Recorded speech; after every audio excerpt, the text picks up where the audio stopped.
मैं बड़ी आस लगा कर आई हूँ बाबा, अब इनका मत कीजिए। बेटी, तुम्हारी भाव देख करके मैं दर्द तो स्वीकार कर दिया, लेकिन सामर्थ नहीं है तुम्हारे दरबार तक मैं जाऊं। कैसे जाऊंगा बाबा? मैं आपको ले चलूंगी बाबा, आप मेरे कंधे के सहारे चलिए बाबा, मैं आपको ले चलूंगी। उठाओ, कमर काम नहीं करता है।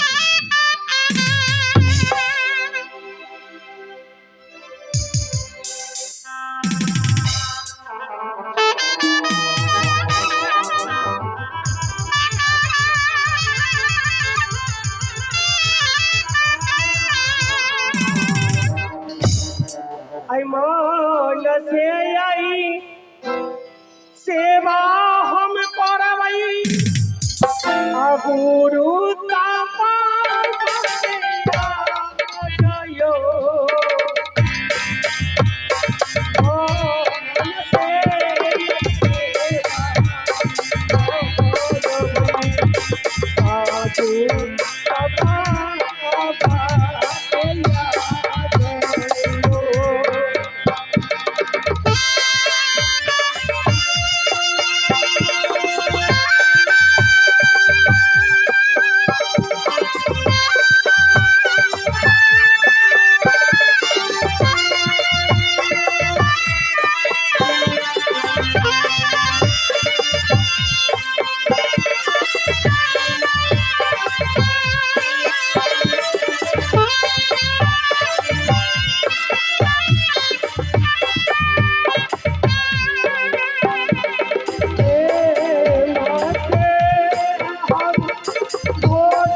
बाबा बैठिए बाबा।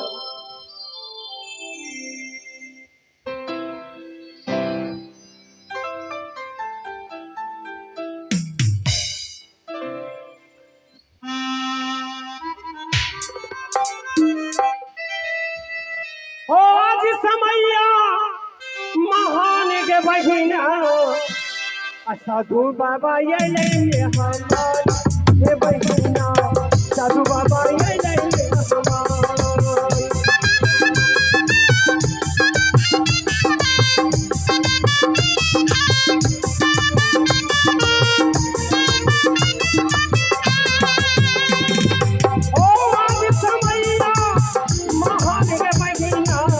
साधु बाबा ये ले हमारे बहिना, साधु बाबा ये ले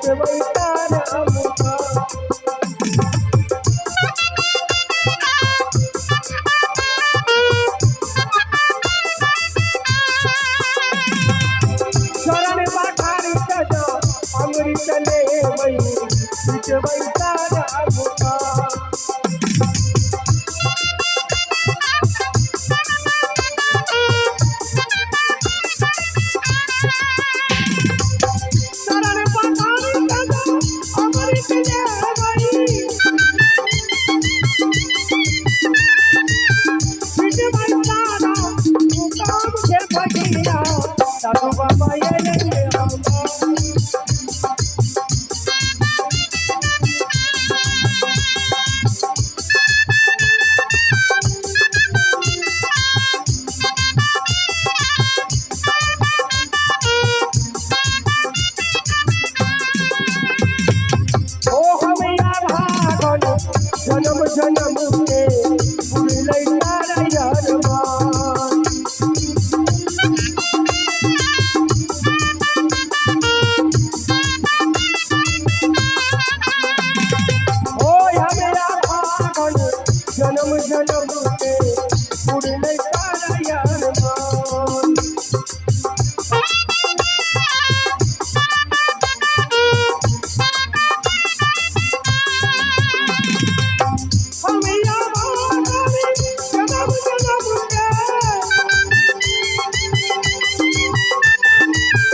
ये क्या, आज मैं बड़ी अचंभा की चीज देख रही हूँ। जब से साधु बाबा मेरे घर में आए हैं, अजीब से लगता है। सारा दीपक जल उठा है, पूरा घर रोशन हो गया है। ये क्या मैं देख रही हूँ आज।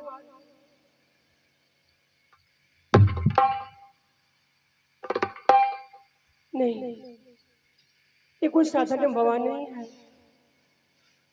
अब ये मेरे हाथ में देखते ही हूँ, सब मैं जान जाऊंगी कि बाबा कौन है ये।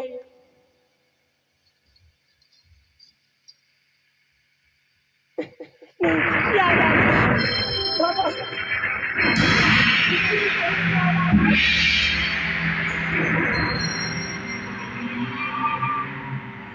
बाबा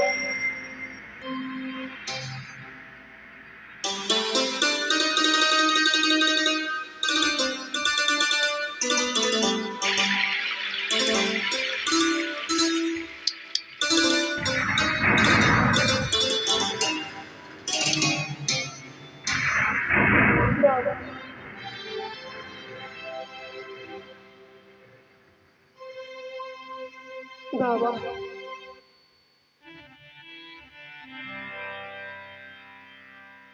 बाबा मुझे ले चलिए, मैं यहाँ नहीं रहना चाहती हूँ। बाबा मुझे ले चलिए, मुझे ले चलिए बाबा।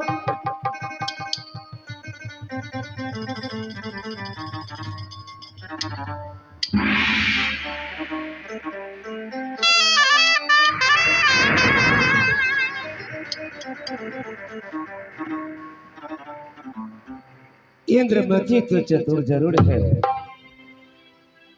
समय का सदगुरु को पहचान गया।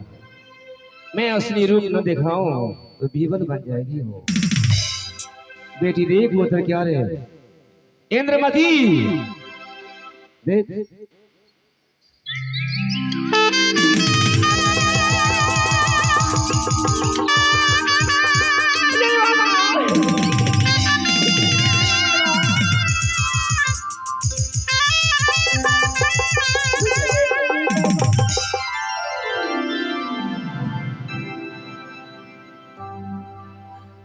मुझे ले चलिए, मैं यहाँ नहीं रहना चाहती बाबा, मुझे ले चलिए।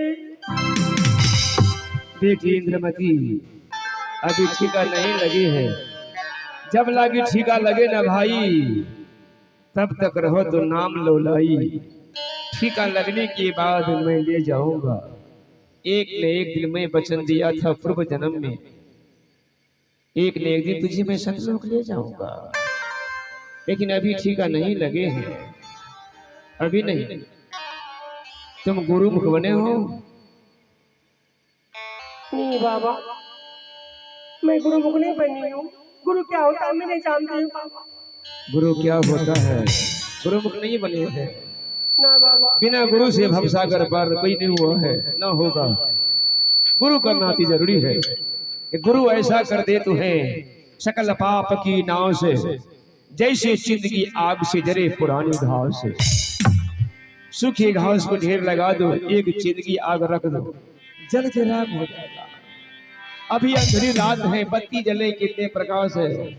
उसी तरह जिनके पास गुरु है, नाम पान गुरु दीक्षा गुरु मंत्र ले लिया है, वो अंधकार से प्रकाश में है। जिनके पास गुरु नहीं है, वो अंधकारी अंधकार में है। कितने पूजा पाठ तीर्थ व्रत कर लो हजार, अगर गुरु मुख नहीं है तो सारे पूजा होता है बेकार। बिना गुरु ज्ञान नहीं, बिना गुरु ध्यान नहीं, बिना गुरु आत्म विचारण धातु है। बिना गुरु से कोई कार्य सिद्ध नहीं होता है। बच्चे तुम गुरु मुख बन जाओ, इसी में कल्याण होगी बेटी। बाबा, गुरु मुख बनने के लिए कौन सा सामग्री की जरूरत पड़ता है बाबा, मुझे बताइए। बनोगे गुरु मुख? हाँ बाबा। गुरु मुख बनने के लिए श्वेत आसन, श्वेत सिंहासन, नारियल केरा कपूर, मधुर गाय का घी, 4-5 केरा 84 दीप, बिना कटे फटे पान सुपारी मेवा मिष्ठान लड्डू, 4 बर्तन अनिवार्य है। नया वस्त्र जुगाड़ कर ले, नाम पान गुरु दीक्षा गुरु मंत्र अभी मैं दे दूंगा बच्चे। बाबा अभी मैं सारा सामान जुगाड़ करती हूँ, आप मुझे गुरु मुख बना दीजिए बाबा। आप कोई विलम्ब कीजिए। होता रहा है सारा जमाना,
सतपुरुषा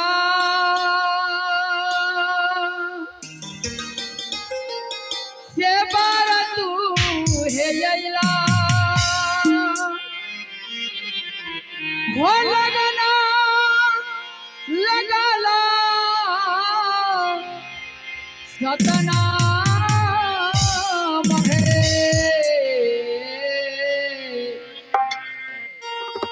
बीत बेहबार ये कुनैयो हमार गुरुमुख करू कन्यादान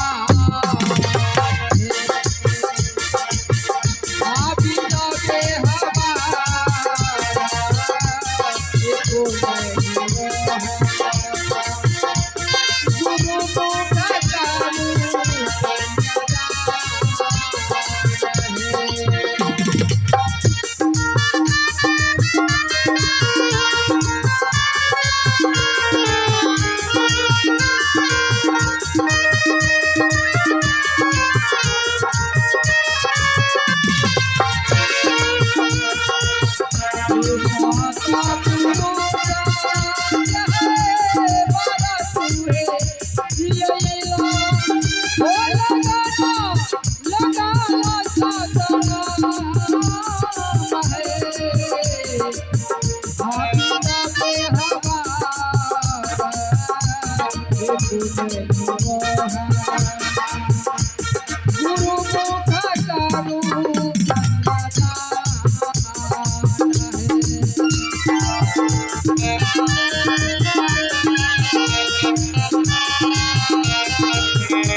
बाबा।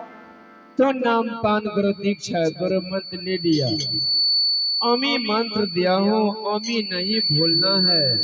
सुबह शाम अमी को स्मरण करना। अगर सुबह शाम टाइम न मिले तो कम से कम सोते समय बिस्तर पर आसन लगा कर बैठ जाना, अमी को स्मरण कर लेना बच्चे, और जी पर दया रखना, साधु संतों को आदर भाव कदर करना, भूखा को भोजन, प्यासल को पानी, दान पुण्य करना, जिनके वस्त्र न हो उनकी वस्त्र भी दान करना है बच्चे, साधु को सेवा करना। लेकिन एक बात मैं ख्याल कर दिया था तुझे, यह संसार में काल है, काल से बच के रहना होगा बेटी, काल से। हाँ, काल कैसा होता है बाबा, मुझे बता दीजिए। काल बहुत देखने बड़ा विशाल होता है, मस्तक छोट होता है, आंख बड़ा बड़ा, अरहुल के फूल तरह लाल, आंखों में खून टपकता रहता है बच्चे। काल अनेक रूप धारण करता है, पानी में सफर करने वाले को पानी में डुबा कर मार देते हैं, किसी को अग्नि में जला करके राख कर देते हैं, गाड़ी में सफर करने वाले को कभी गाड़ी एक्सीडेंट कर देते हैं। काल अनेक रूप धारण करता है बेटी, काल से बच के रहना हो। लेकिन असली एक बात पहचान है, कौन सा पहचाने? अगर उन्हें मालूम हो जाएगा इंद्रमती गुरुमुख बन गया तो हमारे भेष में, हमारे रूप लेकर के तुम्हारे संत भवन में आ सकता है। बाबा तो मैं कैसे पहचानूंगी आपके भेष में आएंगे तो?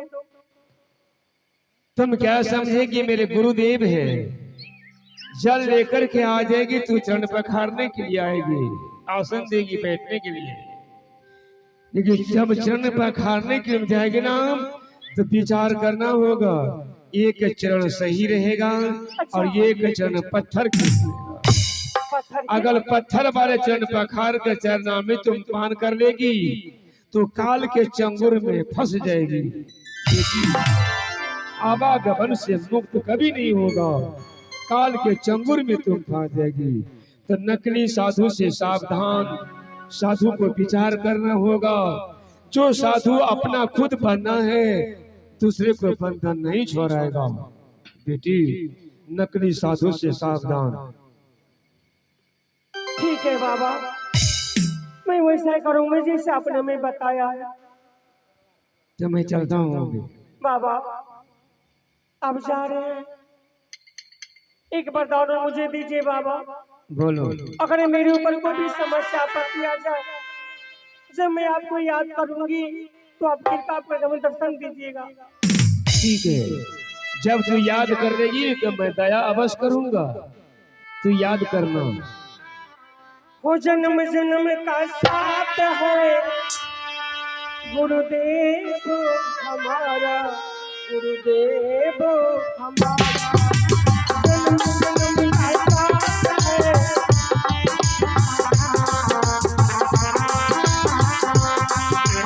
अगर मिलते इसी जन्म में, अगर न मिलते इसी जन्म में, लेके जन्म दोबारा, जन्म जन्म का साथ है गुरुदेव हमारा, गुरुदेव हमारा।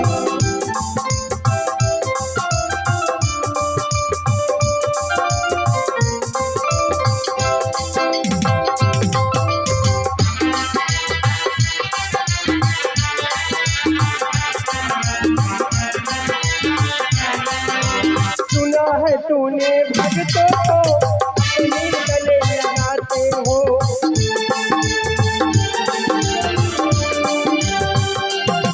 वो सुना है तूने भक्तों को अपने गले लगाते हो, जो भी शरण में आई पाता उसको तो अपनाते हो।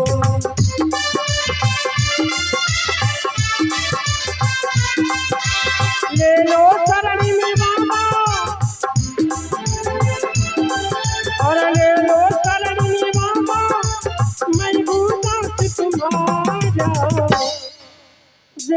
जन्म करता है गुरुदेव हमारा, गुरुदेव हमारा।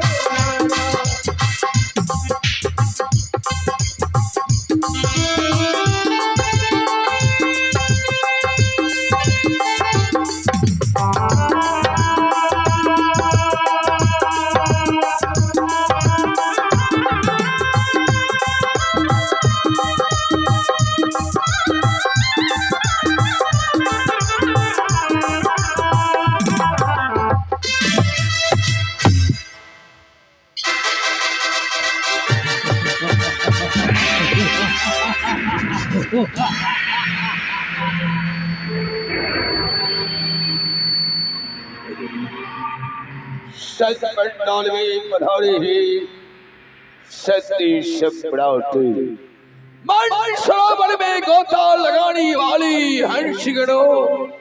मेरा नाम तो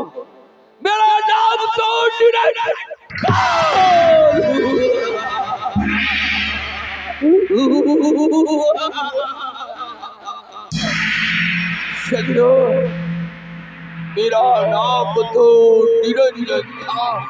निरंजन से मेरा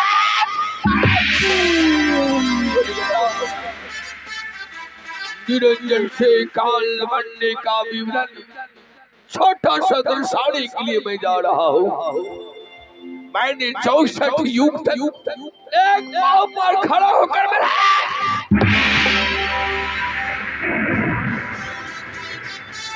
कठिन तपस्या करने के बाद निर्गुण निराकार प्रभु ने मुझे दर्शन दिया। कहा निरंजन, आज तुम्हारे भजन भक्ति पर, आज तुम्हारे पूजा अर्चा पढ़ाती मैं खुश हूँ। मांग ले वरदान, क्या मांगने के लिए चाहता है? मैंने कहा गुरुदेव, आप मुझे वरदान देने के लिए चाहते हैं, आप मेरे भजन भक्ति पर खुश हैं गुरुदेव। निर्गुण निराकार पर ने कहा, हाँ निरंजन, आज तुम जी भर कर वरदान मांग लो, क्या मांगने के लिए तुम चाहता है? मैंने कहा गुरुदेव, आप मुझे वरदान देने के लिए चाहते हैं तो मुझे सारपुर नारपुर होना चाहिए। गुरुदेव ने कहा एवं मस्त, जाओ निरंजन, तुम तीनों पुर का अधिपति बनो, तुम तीनों पुर का शासकदार बनो। मैंने गुरुदेव से कहा, गुरुदेव आप जो मुझे वरदान में दिए हैं तीनों पुर का राज, परंतु ये संसार की धरा धाम सुनाकार है, जल मग्न है गुरुदेव, जल थल है गुरुदेव। अपने शासन को मैं कहाँ जमा सकूं? गुरुदेव ने कहा निरंजन, इस संसार की चलाने की सामग्री यहाँ नहीं मिलेगा, तुम्हें 6 युग तक फिर तपस्या करना होगा। जब 6 युग तपस्या पूरा हो जाएगा तो 16 शीश 64 भुजा के रूप में ध्यान में बैठा हुआ कृप ऋषि मानसरोवर में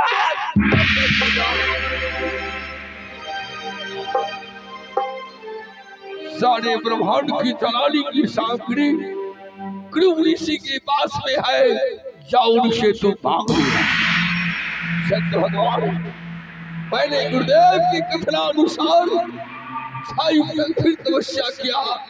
6 युग तपस्या पूरा हो जाने के बाद वही 16 शीश 64 भुजा के रूप में ध्यान में बैठा हुआ कृप ऋषि मानसरोवर में मुझे दर्शन दिया। मैंने नम्रता पूर्वक कृप ऋषि का ध्यान तोड़ने का कोशिश किया, परंतु मेरे आवाज को सुनकर कृप ऋषि पल ही नहीं खोला।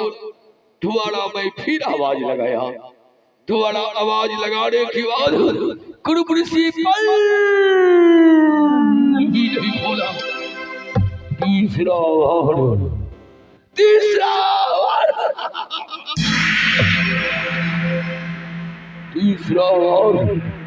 मेरे हाथों की खंजर, मेरे हाथों की चंद्रहास, अपने हाथों की चमड़ी से कृप ऋषि का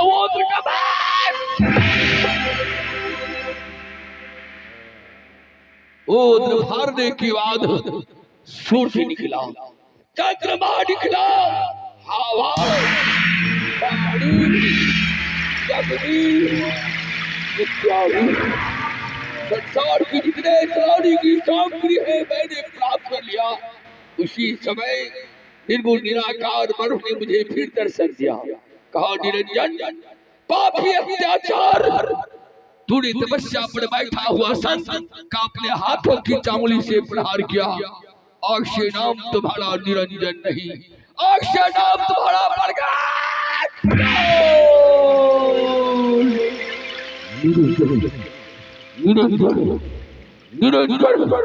सजना। उस दिन से मेरा नाम निरंजन काल से प्रख्यात है। ये निरंजन के राज है, निरंजन के राज में निरंजन का पूजा होता है। परंतु इस समय गृहनागर देश के रहने वाले राजा चंद्र विजय का अर्धांगिनी महारानी इंद्रमती हमारे पूजा को छोड़कर साधु संत का पूजा किया है। साधु संत का पूजा भजन भक्ति करती है। मैं जा रहा हूँ महारानी इंद्रमती को अर्चना करने के लिए, परंतु इस रूप लेकर मैं नहीं जाऊंगा। जब इस रूप लेकर जाऊंगा महारानी मुझे देखेगी, पहचान जाएगी कि ये निरंजन है। इस रूप को मैं छोड़ देता हूँ, साधु को आडंबर ले लेता हूँ। साधु को आडंबर लेकर जब महारानी इंद्रमती की विशाल भंडारा में प्रवेश करूंगा, महारानी मुझे देखेगी, वो आएगी चरण पखाड़ देखेगी। संत भगवान एक चरण तो मुझे सही है, परंतु दूसरा चरण जो है वो पत्थर का चरण है।